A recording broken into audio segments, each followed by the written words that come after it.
How's it going, lads? Welcome back to another brand new video.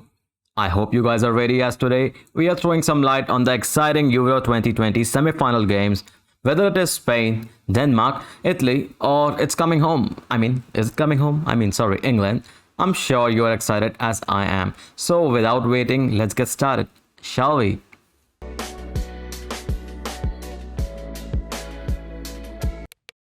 So let's talk about some big performers, as the tournament has been going on for a month now almost. So those who have had a great tournament so far and still playing, of course, we'll be talking about them. Some of them are Sterling, Insigne, a special player from Denmark, that is Mela, and the 18-year-old youngster, that is Pedri.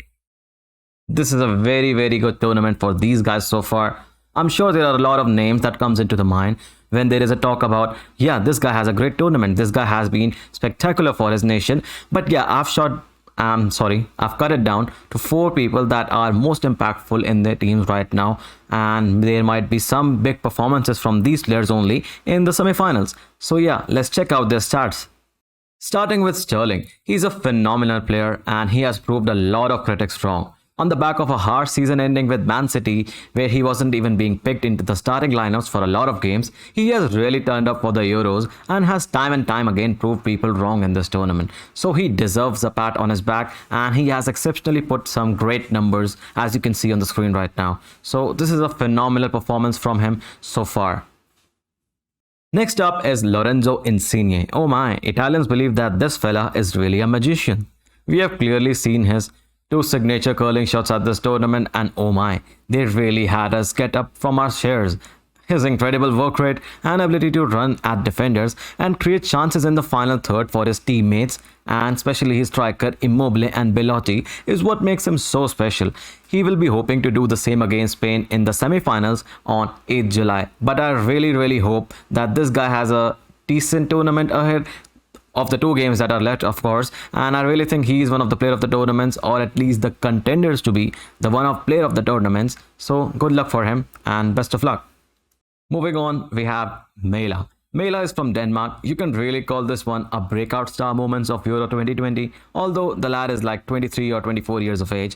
I'm not exaggerating about his performances, but he is a very decent fullback who comes with different versatile characteristics, who can actually attack and score goals, and because of that he has a knack of scoring some decent goals and getting into the box late and getting on the crosses or the passes from his teammates, which really makes him a special player for Denmark. And hopefully Denmark can give us an upset, or maybe not, because it's actually coming home. Is it? Because Denmark play against England. So I don't know, tell me in the comments below that what do you think, that will Denmark be able to cause an upset against England? I really don't think so, but yeah, you can tell me and leave your thoughts behind in the comments. And last but not the very least, we have a very special young man, that is Pedri from Spain. The lad is only 18 years old and is a phenomenal player, and he plays like he's a tank. He has played lots and lots of minutes. The young man's passing range and his composure and intelligence is commendable. He recently played 2 full sets of 120 minutes for Spain, and oh my, the guy never stops. The guy has actually covered like a lot and lots of distance, as you can see on the screen, and I'm surely that this guy will deliver a solid performance in the semi-finals against Italy, and he's surely going to be the one to watch in semi-finals. So stay tuned when Spain is playing, because young Pedri is really a very shining bright star. So these were all the great players that can deliver exceptional performances in football in this tournament ahead. But we never know that what might happen in the next game. There might be a different spectacular goal or a game that is left for us that might be exceptional to watch. So all the best to all the teams and the players, and we hope the best one wins. And also, don't forget to tell me in the comments who do you support and why. I cannot wait to see your predictions in the comments. After this, I'll see you in the next one. Bye bye. Peace.